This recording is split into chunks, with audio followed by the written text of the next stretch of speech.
Donc en fait, nous, notre travail, c'est ça. Et nous avons, je terminais par une note positive. La note positive, c'est que le 17, il y en a deux, le 17, si vous l'avez entendu, le 17 janvier, est sorti le rapport d'Amnesty International.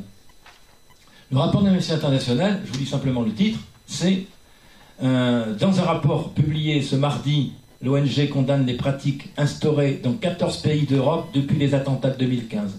Des choix qui auraient conduit à une régression continue des droits des personnes. Et assignation à résidence abusive, invocation de preuves secrètes contre des suspects ou contre restriction de la liberté d'expression.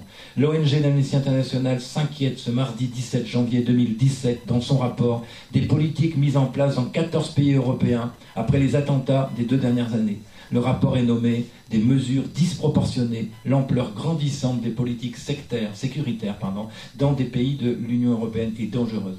Je cite les détails, vous pourrez les avoir, mais vous verrez les détails je vous donnerai les informations si vous voulez, mais en fait, Amnesty International précise, la France est à l'origine de tout ça.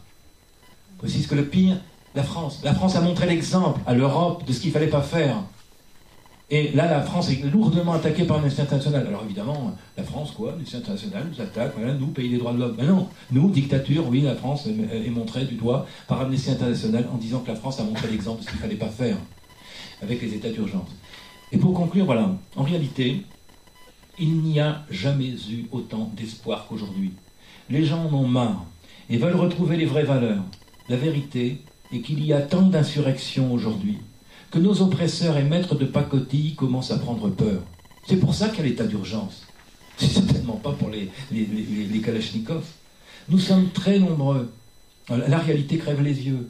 Écolieux, essor du bio, rassemblement alternatif, volonté de lutter contre la société de consommation, les vaccins, la médecine allopathique, tous les trucs de cancer qui produisent du cancer, etc. On sait tout ça.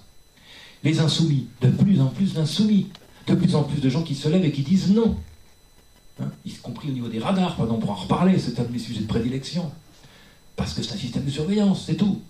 Donc des gens qui disent, ben voilà, et je pense qu'on est deux là, en tout cas ici, je pense qu'on a certainement d'autres, mais qui disent, moi je suis savoyard, je prends une carte de Savoie, voilà. Je dis non à ce gouvernement, je refuse ce gouvernement qui envoie nos soldats se faire massacrer en Syrie avec notre argent. Alors que, et pour en arriver à quoi, aujourd'hui? Donc enfin... Et ces insoumis, nous sommes très nombreux, et de mieux en mieux organisés. Et c'est ça qui fait peur. Ici, il n'y a pas de compétition. Nos oppresseurs, eux, ne fonctionnent que par l'argent et la force. Ils se font eux-mêmes la guerre entre eux. Laissons-les s'entretuer. Gloire à celui qui aura le plus de pouvoir. Ils s'entretueront donc tout seuls. Ignorons-les. Nous sommes bien plus forts qu'eux. Croyons en notre pouvoir personnel. Les merdias, j'insiste, nous programme à nous sentir impuissants face au monde. De grâce, ne cédons pas. Reprenons notre espoir en main. Nous sommes déjà en train de gagner. La libération est dans l'être et non dans l'avoir, comme le fait croire notre société de consommation. Une société de consommation qui nous fait vivre dans le monde toxique par la pensée et la santé, qui néglige le respect de la vie sous tous ses aspects. Retrouvons donc notre bon sens et le sens du sacré, qui ne sont rien d'autre que la voix du cœur. Voilà. J'aurais plein de choses à vous dire pendant des jours. Merci beaucoup Thierry, c'était complet, c'était magistral, j'ai beaucoup aimé. Est-ce que vous avez des questions là tout de suite à poser à Thierry? Les cours. On regarde pour après. On peut trouver le texte quelque part? Le texte? Ce texte-ci? Le texte là, oui, mais très bonne il est bien question. plus long que ça, je peux vous l'envoyer. Oui. Moi je le veux bien aussi.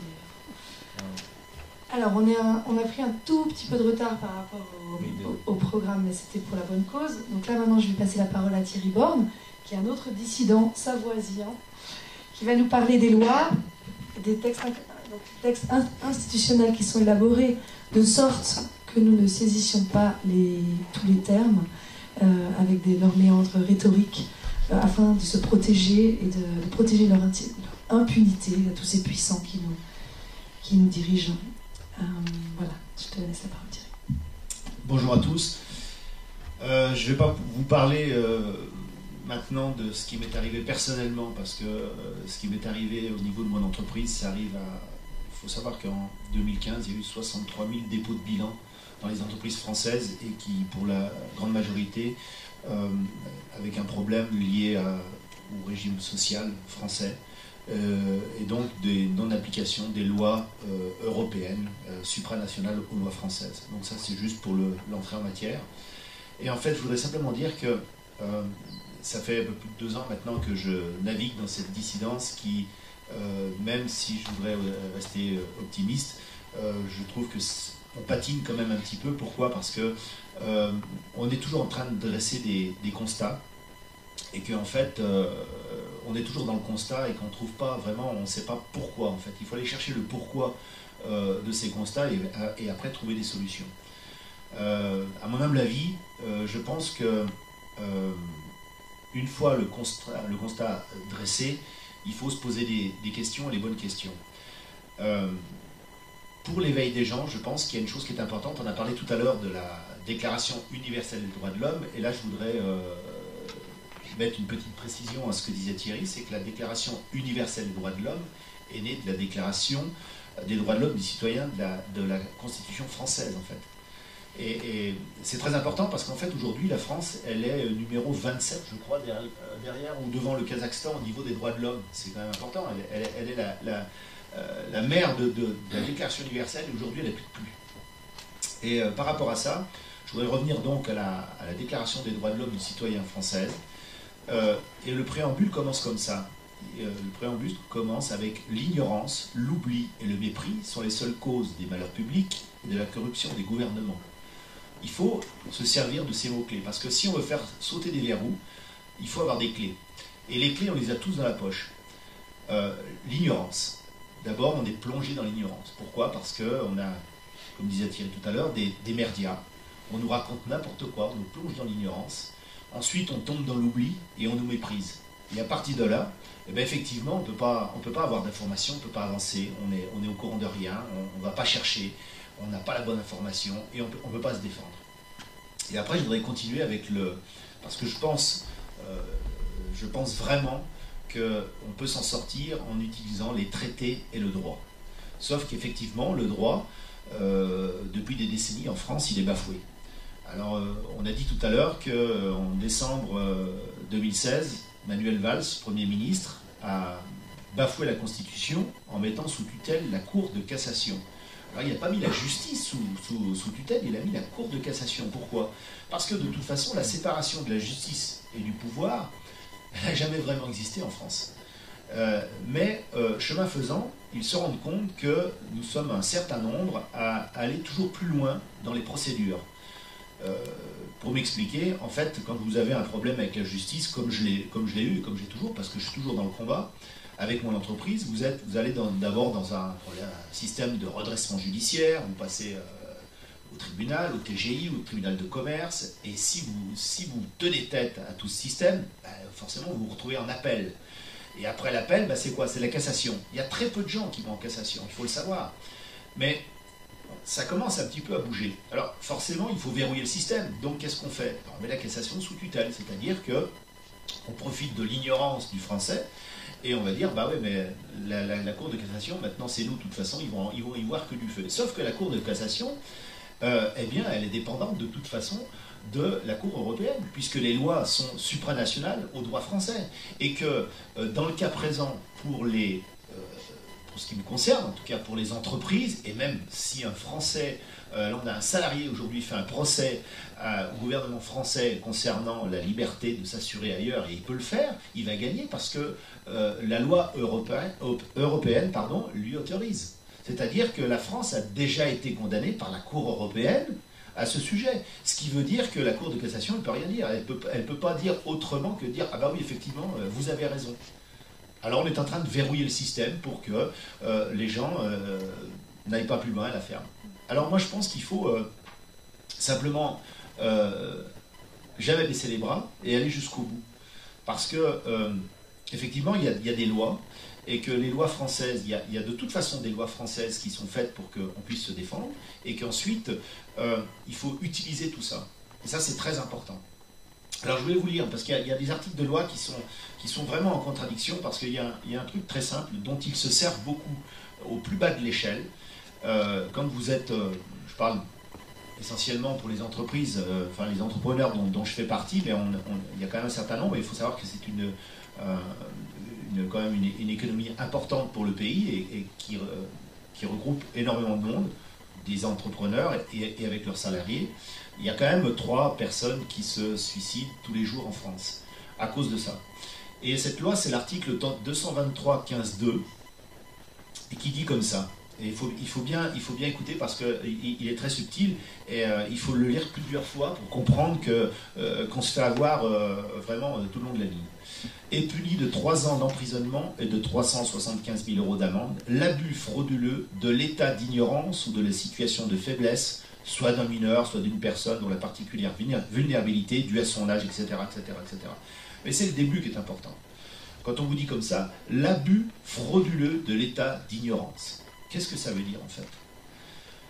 Ça veut dire qu'en fait, déjà c'est une espèce de pléonasme parce qu'on considère dans une loi qu'un abus, s'il n'est pas frauduleux, eh ben, il n'est pas considéré comme répréhensible en fait.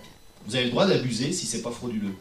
Ça veut dire que la magistrature se retranche derrière une loi en disant on peut effectivement abuser des lois, on peut abuser du système si c'est pas frauduleux. Alors comment ça devient frauduleux? Ça devient frauduleux à partir du moment où on peut le prouver. Mais pour le prouver, eh bien, il faut aller chercher. Il faut aller chercher ces fraudes. Et en fait, ce qui se passe, c'est que le droit français, aujourd'hui, par exemple, pour les entreprises, et ce qui retourne de la libre concurrence des assurances, c'est que la France, elle ne dit pas qu'elle a transposé les lois européennes en droit français. Et en fait, quand vous êtes au tribunal et qu'on vous dit non, c'est obligatoire, c'est comme ça, c'est pas autrement, etc., etc., eh bien, ils sont en train de frauder. Mais vous le savez pas. Et vous pouvez les attaquer avec ça. Parce qu'après, vous avez l'article, le 111-4, qui dit simplement comme ça, et là, la ligne, elle est très courte, la loi pénale est d'interprétation stricte. C'est-à-dire qu'on ne peut pas interpréter les lois. Ça, c'est quand même fondamental sur un truc comme ça. C'est-à-dire que d'un côté, on vous dit il y a un abus, mais s'il est frauduleux, d'accord, mais il faut prouver qu'il soit frauduleux. Et puis de l'autre côté, on vous dit que les lois, elles doivent être appliquées strictement. Alors ça, c'est très important. Et ensuite, je voudrais revenir un petit peu sur la séparation des pouvoirs, parce que c'est tout un enchaînement, bien sûr. Il faut savoir que moi, ça fait une année que je me suis plongé dans le droit pour sortir mon entreprise de là où elle était, et puis pour aider tous les autres, parce qu'en fait, je peux vous garantir que je vais gagner. Je vais gagner parce que c'est le droit, et que si je gagne, effectivement, ça va rendre service à un paquet de gens qui sont aujourd'hui dans cette situation. Et puis, il y aura forcément des cas de jurisprudence. Il faut savoir que les procureurs, aujourd'hui, sont illégaux. Ils sont illégaux parce que c'est le représentant de l'État, ils sont fonctionnaires, bien sûr, mais ils ne sont pas du tout indépendants. Et qu'ils sont une partie prenante au procès, et toujours à charge. Et qu'il y a une loi, parce qu'on tape toujours sur l'Europe, on dit l'Europe, mais il n'y a pas que du mauvais dans l'Europe. Il y a des choses qui ont été faites, mais que le problème, c'est que ce qui est bien, on n'en fait pas profiter les Français. Et la loi européenne, elle dit comme ça que eh bien, les procureurs ne sont pas une autorité judiciaire. C'est-à-dire que si vous arrivez dans un tribunal et que le procureur, qui est en général à votre gauche ou il peut être à votre droite, peu importe, vous pouvez le récuser. Vous pouvez le récuser parce qu'il n'a pas sa place au tribunal. Et ça, c'est très important parce qu'en fait, ça prouve déjà que la plupart des procès qui sont faits contre vous, et alors, il faut savoir quand même que les procès, ils peuvent être faits contre vous parce que vous avez une entreprise, mais parce que vous défendez un problème sur la vaccination, sur autre chose, tout ce que a dit Thierry, tout ce qu'on a dit avant. Chaque fois, on est confronté à la justice et on croit qu'on ne peut pas aller plus loin parce qu'effectivement, on est bloqué avec le système. Et le système, c'est parce que justement, l'ignorance, l'oubli et le mépris. Et ça, c'est les mots-clés, la phrase clé qui va ouvrir les portes. Il faut aller au bout, il faut savoir qu'on a le droit d'aller jusqu'au bout, mais on nous décourage, bien sûr. Et alors donc, ce procureur, il est simplement illégal, ce qui veut dire que les procès, en majeure partie, eh bien, c'est des escroqueries au jugement. Ils sont truqués, tout simplement. Et qu'on n'a pas à se laisser faire. J'ai été dernièrement au tribunal d'Albertville parce que quand je peux le faire, je vais défendre des collègues, enfin des gens que je connais, qui sont embêtés avec des entreprises. Et en fait, il faut aussi savoir que vous pouvez le faire. N'importe qui peut le faire, à partir du moment où on a les bons arguments. Je suis arrivé avec la déclaration, non, c'est pas la déclaration, c'est la convention, pardon, Convention européenne des droits de l'homme. Et l'article 6 qui dit que chaque individu a droit à un procès équitable, peut se défendre lui-même ou se faire assister d'une personne de son choix. Et ça, c'est très important parce que les avocats aujourd'hui, les bons avocats, il n'y en a pas beaucoup. Parce que les avocats, ils marchent avec le système, ils en croquent, ils en vivent, et ils ne vont pas vraiment vous défendre. C'est une mascarade. Un tribunal, c'est une mascarade aujourd'hui.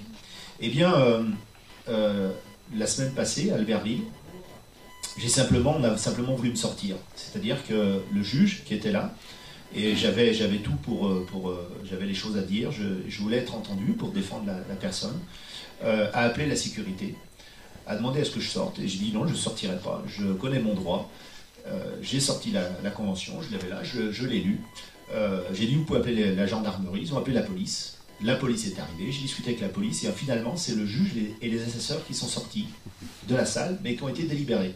C'est-à-dire qu'ils n'ont pas accepté que la personne entendue soit défendue. Et ça, donc on a fait appel directement derrière, c'est-à-dire c'est l'escroquerie au jugement. Mais il faut le savoir, c'est les procédures qu'il faut faire. Chacun peut le faire, finalement, c'est comme ça.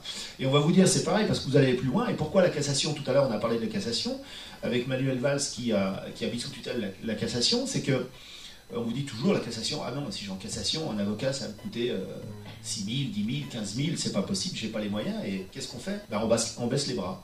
Et les gens se retrouvent avec une entreprise perdue, avec des procès perdus, avec de l'argent, avec n'importe... Enfin, peu importe. Le problème, c'est que même en cassation, vous pouvez vous défendre tout seul. Ou vous faire assister par quelqu'un qui va se débrouiller parce qu'il est allé piocher les lois, piocher les choses. Et ça, c'est très important. Et en fait, tout ça pour dire que, simplement, et pour revenir à cette phrase, toujours qu'il faut vraiment, il faut colporter cette phrase pour que les gens comprennent. Parce que je pense que l'éveil des autres, parce que ceux qui sont ici en général ont dressé le constat de tout ça, ils sont dans l'éveil, et si on veut réveiller les autres, il faut des clés. Et les clés sont importantes pour faire sauter ces verrous. Et je pense que, très sincèrement, la phrase du préambule de la Déclaration des droits de l'homme et du citoyen est très importante. L'ignorance, l'oubli et le mépris. La première des choses, c'est l'ignorance. Pourquoi les gens ne réagissent pas? Pourquoi ils ne se réveillent pas? Pourquoi ils ne comprennent pas? Parce qu'ils sont ignorants, on les a plongés dans l'ignorance. Le problème, c'est de pouvoir justement éclairer tout ce monde pour que cette masse grossisse et que certains médias commencent à virer de bord, on va dire, à s'y intéresser pour que... Je parlais tout à l'heure des 33%, je ne sais pas combien c'est, Régis qui est en haut parlera de la masse critique, tout le monde a ce sentiment, tout le monde a des... pas des solutions, mais on a des choses très positives qui arrivent, mais évidemment, il faut continuer. Mais je pense qu'il faut des clés. Et je pense que c'est une clé importante. Merci beaucoup. On commence à avoir pas mal de clés grâce à vous, là. On a un petit peu de temps pour continuer sur la deuxième partie qui va parler donc de la corruption des institutions. Donc on est déjà dans le sujet. On a Sylvain Baron qui va intervenir juste après, là. Et puis peut-être qu'après son intervention, on fera la pause. On verra jusqu'où tu nous emmènes. Donc Sylvain Baron, ex-routier, tu m'arrêtes si je me trompe, un blogueur révolté et militant contre l'invasion des drapeaux européens. Tu as créé l'association Les Décrocheurs. C'est ça. Tu nous expliqueras un petit peu. Ex-membre de l'UPR, Union Populaire Républicaine, le parti de François Asselineau. D'ailleurs, j'aimerais savoir s'il a eu les voix nécessaires. J'en sais rien, je suis un ex-membre. Ah oui, effectivement. Mais bon, peut-être tu as gardé des contacts, je ne sais pas. Tu as dirigé le journal Poil à gratter. Ouais. Et tu as écrit un livre intitulé Révolte. D'accord. Voilà. Et puis, tu vas nous parler du devoir de résistance, évidemment, et de l'oppression, de résistance à l'oppression, pardon, et de l'insurrection intelligente. On commence par toi. Sylvain, est-ce que tu peux me permettre une toute petite remarque? Parce qu'elle ne nous a pas posé rien qu'une minute pour donner une remarque par rapport à ce qu'a dit Thierry. Excuse-moi, ça va prendre 30 secondes. En fait, par rapport à ce qu'a dit Thierry, il me semble qu'il y a deux mots importants. C'est dans ce préambule, c'est ignorance, et on dit souvent qu'ignorance est la mère de tous les maux. Je pense qu'il ne faut pas oublier cette idée-là qu'effectivement on a cultivé l'ignorance et le peuple français, on a vu, bon, ça commence à changer, mais tant qu'on le met par le biais des médias dans l'ignorance, des merdias dans l'ignorance, eh bien pendant ce temps-là on en fait ce qu'on veut. Et l'autre point qui me semblait aussi important, et j'espère qu'on en parlera après, c'est l'article 35 de notre Constitution, et je pense que tu vas certainement en parler, là, et donc je voulais surtout pas oublier ça, parce que ça aussi c'est un vrai outil qu'on va utiliser, qui nous donne le droit, non pas le droit, le devoir. Nous avons le devoir et non pas le droit, et les mots sont très importants, on l'a vu, hein. C'est de nous élever contre un État, et c'est encore une fois là où nous sommes dangereux, contre un État qui viole la Constitution. Et donc, la Constitution est un outil du peuple, hein, Chouard, etc., en parleront évidemment bien mieux que moi, mais à partir du moment où nous violons ça, un État viole ça, nous avons le devoir de nous élever et de dire non. Et c'est notre Constitution qui nous le donne, c'est l'article 35. Alors, je pense qu'il faut vraiment dire ça à tout le monde. Et moi, je le dis de plus en plus, je ne suis pas le seul. Et les gens qui savent ça, ils vont regarder, ils vont dire, mais c'est vrai, c'est marqué, on doit dire non. C'est pas parce qu'il y a une loi qui nous dit, ben oui, mais la loi dit ça, mais si la loi est scélérate, nous devons la refuser. Le problème, c'est encore tout à fait avec, je te donne tout de suite la parole, le problème c'est de dire, mais voilà, attendez, la loi dit que, donc on suit la loi. Mais non, si la loi est mauvaise, il faut la refuser. Et cet article 35 nous donne le pouvoir de le faire. Et puis donc, éveillons les esprits, l'hydre pour quitter l'ignorance, et on revient là-dessus. Merci Sylvain. Désolé. Alors, il existe une école de l'ignorance. Donc, bonjour à tous. Je vais d'abord dire que je suis un révolutionnaire assumé plus que quelqu'un qui pense des questions politiques ou de droit. Je ne suis pas juriste, donc c'est avec mon amateurisme revendiqué que je vais vous exposer quelques textes qui sont utiles. Et quand je dis que je suis un révolutionnaire assumé, c'est dans le sens où j'ai étudié les processus révolutionnaires qui ont été à l'œuvre durant les derniers siècles, à travers le monde, et il faut bien comprendre que lorsqu'on parle par exemple de l'ignorance, nous avons eu, je crois, 2000 tracts qui ont été distribués pour informer la population qu'une table ronde était organisée ici. Vous représentez quelques dizaines de personnes qui se sont déplacées suite à cette information, donc vous êtes déjà une minorité curieuse, éveillée, vigilante, intéressée à ces questions-là. Et quand on prend en France le million de personnes qui sont interconnectées sur les réseaux sociaux, qui pareil se partagent des informations, sont très vigilantes, très intéressées, très curieuses, sur M. Fiori, qui va peut-être passer tout à l'heure, pourra dire qu'en 2013, nous n'étions finalement que quelques milliers de ces réseaux sociaux-là à être dans la rue. Donc il faut bien voir que les processus révolutionnaires ont toujours été le fait de minorités agissantes. C'est jamais un peuple tout entier qui se réveille. Il ne faut pas croire que la majorité du peuple soit même dans ne serait-ce qu'une démarche de curiosité, puisque c'est pas même un point de départ. Hein. Le fait d'être informé, surtout aujourd'hui, suppose quand même une envie de s'informer. Les mass médias nous informent de façon passive, et quand on est beaucoup plus curieux, on s'interroge de façon active. On va chercher l'information. Et quand on a en plus le désir en soi, la foi, de dire on va renverser le système, on peut se retrouver dans la rue, mais là il reste plus grand monde. Donc c'est un premier préalable que je voulais poser, parce que la question insurrectionnelle, révolutionnaire, ou de simplement agir, au-delà de toutes les difficultés qu'il y a derrière à fédérer des tas de groupes sociaux qui se battent, elle est quand même liée à une contrainte forte qui est celle non seulement de notre foi en nous-mêmes pour se battre, et de la foi que les choses puissent changer, mais aussi sur le fait que nous faisons partie de toute façon d'une stricte minorité populaire qui s'intéresse à des questions sensibles et qui est prête à se battre. Donc n'imaginez pas que le peuple tout entier nous suivra, c'est à la base le fait d'une minorité agissante.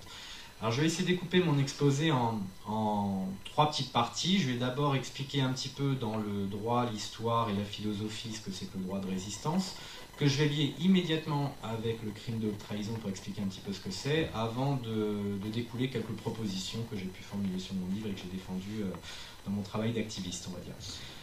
Alors, pour bien débuter, je ne vais pas remonter à ce que disaient les penseurs de l'Antiquité sur le droit de résistance, de toute façon ils en disaient peu de choses.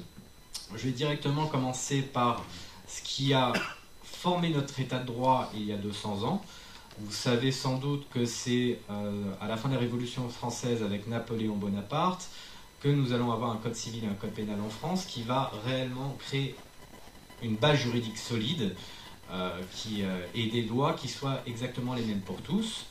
Mais tout ça découlait au final de tous les débats qu'il y avait eu avec les Lumières sur beaucoup de concepts de philosophie du droit, des droits individuels, des libertés premières, etc. Et en fait, ça commence aux États-Unis, non pas en France. On dit souvent que la France est la patrie des droits de l'homme. En vérité, on devrait plutôt dire que ce sont les États-Unis qui ont amorcé le processus, avec notamment la déclaration d'indépendance des États-Unis d'Amérique qui date du 4 juillet 1776. Et je vais vous lire son extrait le plus important parce qu'elle va nous permettre de plonger plus en profondeur sur ce que c'est que le droit de résistance. Nous tenons pour évidentes par elles-mêmes les vérités suivantes. Tous les hommes sont créés égaux. Ils sont dotés par le Créateur de certains droits inaliénables. Parmi ces droits se trouvent la vie, la liberté et la recherche du bonheur. Les gouvernements sont établis parmi les hommes pour garantir ces droits et leur juste pouvoir émane du consentement des gouvernés. Toutes les lois qu'une forme de gouvernement devient destructive de ce but, le peuple a le droit de la changer ou de l'abolir et d'établir un nouveau gouvernement en le fondant sur les principes et en l'organisant en la forme qui lui paraîtront les plus propres à lui donner la sûreté et le bonheur. La prudence enseigne à la vérité que les gouvernements établis depuis longtemps ne doivent pas être changés pour des causes légères et passagères, et l'expérience de tous les temps nous a montré en effet que les hommes sont plus disposés à tolérer des maux supportables qu'à se faire justice à eux-mêmes en abolissant les formes auxquelles ils sont accoutumés. Mais lorsqu'une longue suite d'abus et d'usurpations, tendant invariablement au même but, marque le dessein de les soumettre au despotisme absolu, il est de leur droit, il est de leur devoir de rejeter un tel gouvernement et de pouvoir, par de nouvelles sauvegardes, à leur sécurité future. En fait, c'est la fin du texte qui est la plus intéressante. On nous parle de droit de résistance qui a une valeur constitutionnelle en France, je vais en parler un petit peu après. Et comment dire... Alors il faut savoir que pour les juristes, au passage, le droit de résistance suppose une résistance violente. Soyons clairs là-dessus. Le fait de prendre les armes pour un peuple, de se défendre et puis de commettre des réels crimes pour pouvoir faire tomber un gouvernement, c'est tout à fait admis pour les juristes.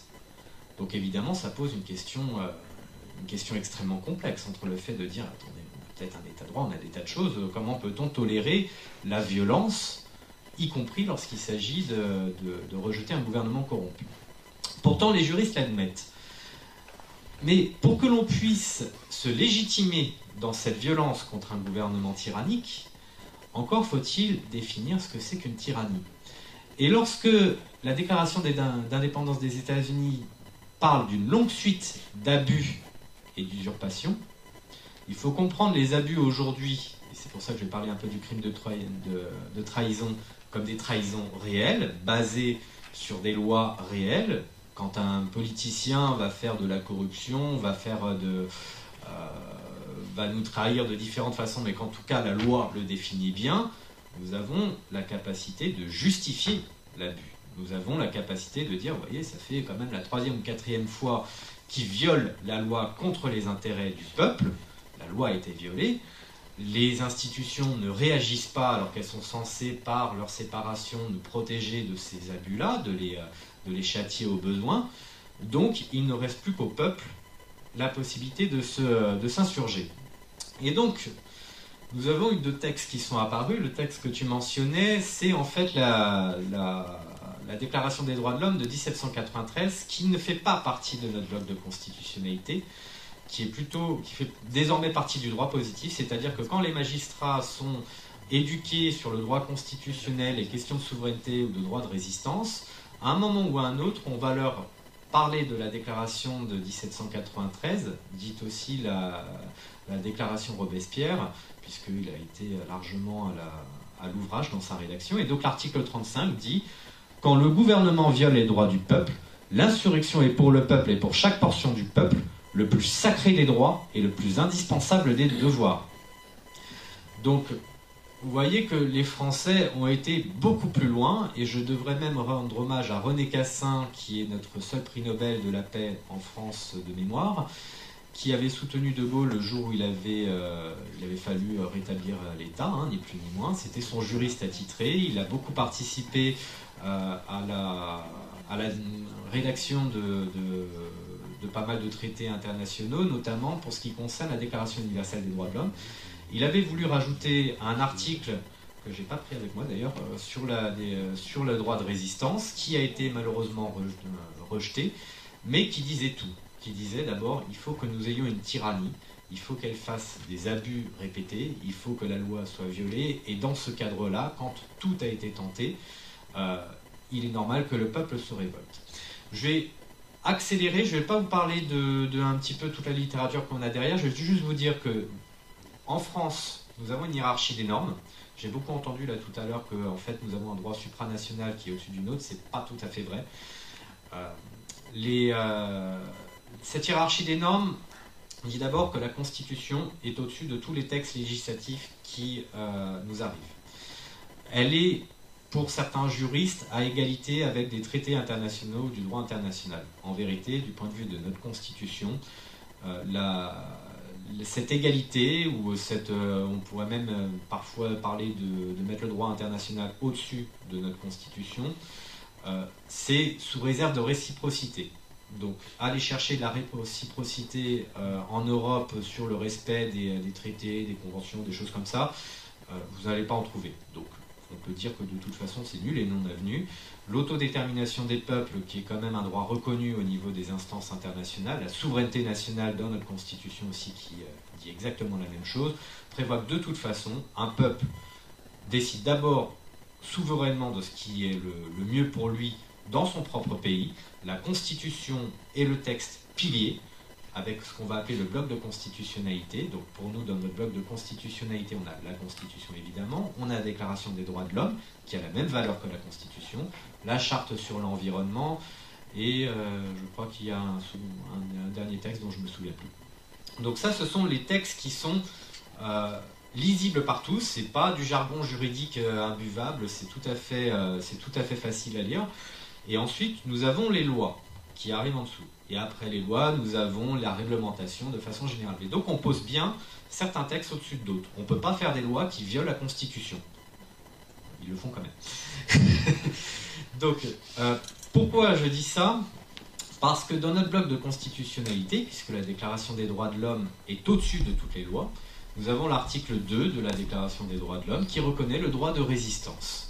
Donc il dit en gros, toute société, enfin la société est conçue pour que en gros le pouvoir public s'assure de garantir tous nos droits, la liberté d'expression, les choses comme ça, et notamment le droit de résistance. Donc ce droit de résistance est bien reconnu en France.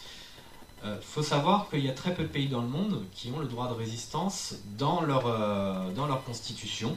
En fait, ils sont tous en Europe, pour être clair, à part les États-Unis avec leur déclaration d'indépendance. Tous les pays qui reconnaissent le droit de résistance sont en Europe. Et le départ de mon travail a été fait à partir du point de vue allemand, que je trouve vraiment intéressant pour le coup. Je vais vous lire l'article 20 de la loi fondamentale allemande. La loi fondamentale, c'est leur constitution.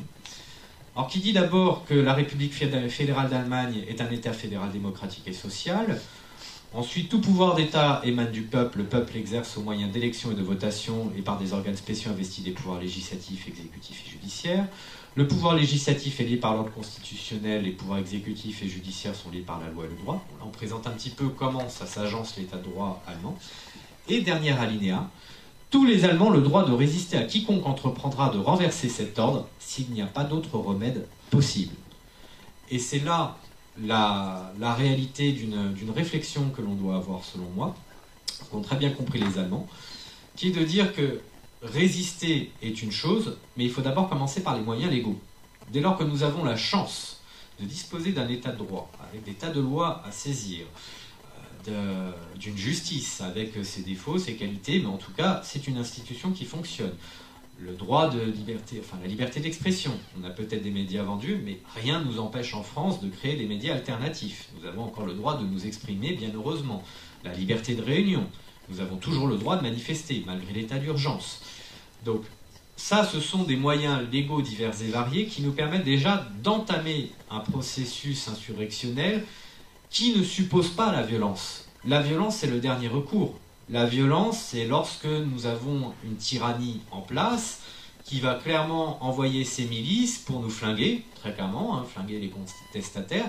Dans ce cas-là, il n'y a plus de choix pour le peuple que de résister avec la violence. Mais quand nous n'en arrivons pas avec une violence létale de la part du gouvernement, la logique étant de résister par tous les moyens légaux, et si on doit violer un peu la loi, de proportionner notre façon de violer la loi. Donc, je vais arriver donc sur la deuxième partie de ma présentation, quand je disais que nous avons une longue suite d'abus de la part d'un gouvernement qui justifie que c'est une tyrannie. On parlait de dictature tout à l'heure, pour moi la dictature c'est un autre sens. La tyrannie, c'est donc à la base un gouvernement qui viole les droits du peuple. Il faut absolument personnifier en disant c'est pas un système, c'est pas des lois, c'est pas les masses médias, c'est pas le nouvel ordre mondial, c'est pas. Il y a beaucoup de gens qui aiment bien être flous pour dire que on subit une oppression. Non, il faut dire, par exemple, M. Hollande est notre chef d'État.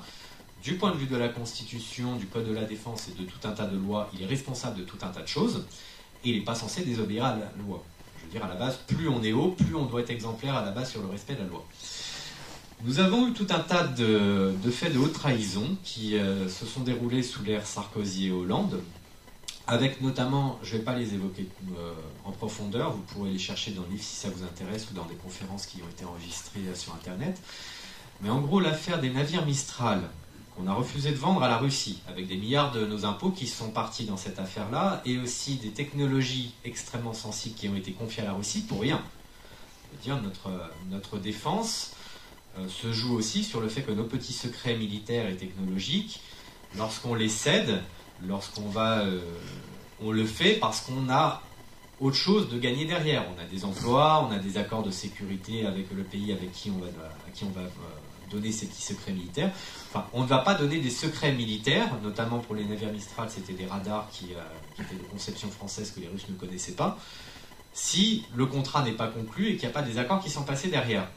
Donc là, aujourd'hui, les Russes ont récupéré des informations sur nos technologies militaires sensibles, ont été remboursés de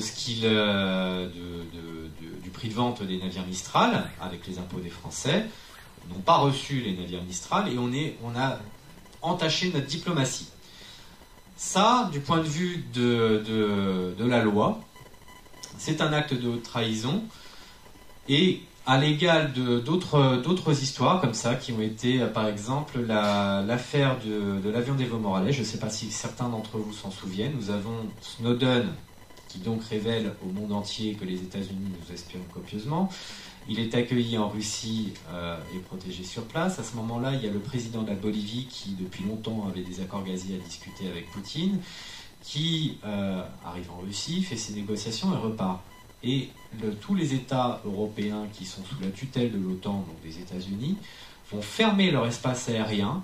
Un avion diplomatique est protégé par les conventions de Vienne, donc on n'est pas censé empêcher un avion diplomatique de circuler, en considérant que peut-être qu'Edward Snowden est à l'intérieur, donc il s'agirait de le capturer. Mais nous, notre intérêt à nous, en tant que Français, c'était qu'Edward Snowden, même à l'étranger, même si on ne lui a pas accordé l'asile politique, continue de faire ses révélations, puisqu'on est intéressé au premier chef à savoir où on a été trahi, comment ça se fait que des données de télécommunication des Français ont été copieusement espionnées, qu'est-ce qui a permis cela, enfin voilà, plus il parle, plus nous on en apprend sur les vulnérabilités qui existent en France du point de vue technologique, du point de vue du personnel politique, militaire, etc.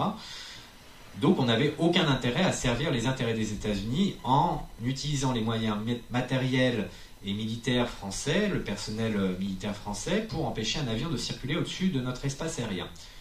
Ça, c'est la livraison de matériel et de moyens humains militaires à une puissance étrangère. Le crime de haute trahison en France, en fait, c'est sa base fondamentale. Il y a 11 articles, mais je vais vous dire un seul. L'article 405 du Code pénal. Le fait d'entretenir des intelligences avec une puissance étrangère, avec une entreprise ou organisation étrangère, ou sous contrôle étranger, ou avec leurs agents, lorsqu'il est de nature à porter atteinte aux intérêts fondamentaux de la nation, est puni de 10 ans d'emprisonnement et de 150 000 € d'amende. Donc, quand on parle de crime de haute trahison, on parle bien d'avoir des ententes avec une puissance étrangère qui soit hostile à nos intérêts fondamentaux.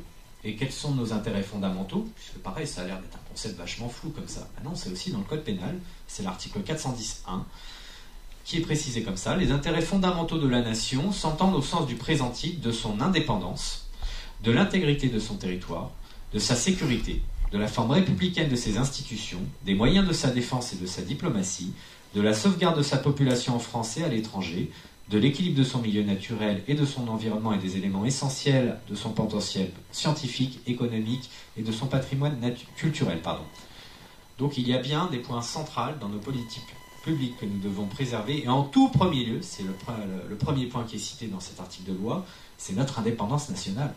Sans indépendance nationale, il est impossible de s'assurer que l'ensemble de nos institutions sont bien préservées. Donc tout ça, nous le savons à différents degrés, que nos derniers présidents, nos derniers gouvernements ont violé les intérêts des Français. On parle souvent du traité de Lisbonne qui a été la première trahison, mais ce n'est pas une trahison au sens de la loi. Ça a été une trahison morale, pour laquelle je pense qu'on devrait rétablir le crime d'indignité nationale, parce qu'on ne peut pas les juger pour trahison à proprement parler, mais ils méritent d'être punis quand même. On avait dit non à un référendum. Le référendum en France est décisionnel, c'est-à-dire qu'on ne peut pas le violer. Les parlementaires ne pouvaient pas revoter derrière des lois qui allaient contre notre décision référendaire. Ils ont quand même violé la Constitution, ils ont violé le vote des Français, et quand le crime d'indignité nationale avait été, au sortir de la guerre, créé pour juger les collabos, qu'on pouvait difficilement juger pour haute trahison, parce que c'était, on sentait bien les ententes, l'esprit de collaboration, c'était moralement inacceptable, mais du point de vue de la loi, on ne pouvait pas les attaquer. Donc on a mis quelque chose d'intermédiaire pour les déchoir de leurs droits civils et politiques. Ce sont des choses qu'il faudrait faire. De toute façon, une révolution ne s'appuie pas sur des considérations politiques. Par exemple, je dis qu'il faut sortir de l'Union européenne, l'euro et l'OTAN, c'est une urgence pour établir notre indépendance. Mais ça, c'est presque de la politique pour certaines personnes. Et c'est pas ça qui va motiver des gens à sortir dans la rue. Qu'est-ce qui alimente la colère? Qu'est-ce qui fait que des gens sortent dans la rue, dans les processus révolutionnaires, jusqu'à demander la tête du chef de l'État? C'est un point commun à toutes les révolutions. On veut la tête du chef de l'État. C'est le sentiment d'injustice. Quand les partis politiques commenceront à nous dire « nous allons rétablir le crime d'indignité nationale, nous allons punir tous les traîtres, nous allons réunir la haute cour de la République, nous allons les traduire en justice, tous ceux qui nous ont trahis pour des affaires, qu'elles soient de corruption, de trahison, peu importe. En tout cas, il y aura une épuration et tous ceux qui nous ont trahis vont être châtiés. » À partir de là, vous pourriez être sûr que la majorité des Français se dirait « Ah !» Au-delà de tout ce qu'on peut espérer sur des questions de réforme politique essentielles, ceux qui nous ont trahis depuis des années vont enfin payer pour leurs crimes. Parce que c'est ça le sentiment de colère qui anime les processus révolutionnaires, c'est l'idée de dire ceux qui nous ont trahis vont être éjectés. La révolution en Tunisie, qui était sincère, même si elle a eu ses défauts, comme toutes les révolutions, était bien une révolution qui réclamait la tête de Ben Ali. Donc soyons clairs, une révolution, c'est toujours demander la tête du chef de l'État.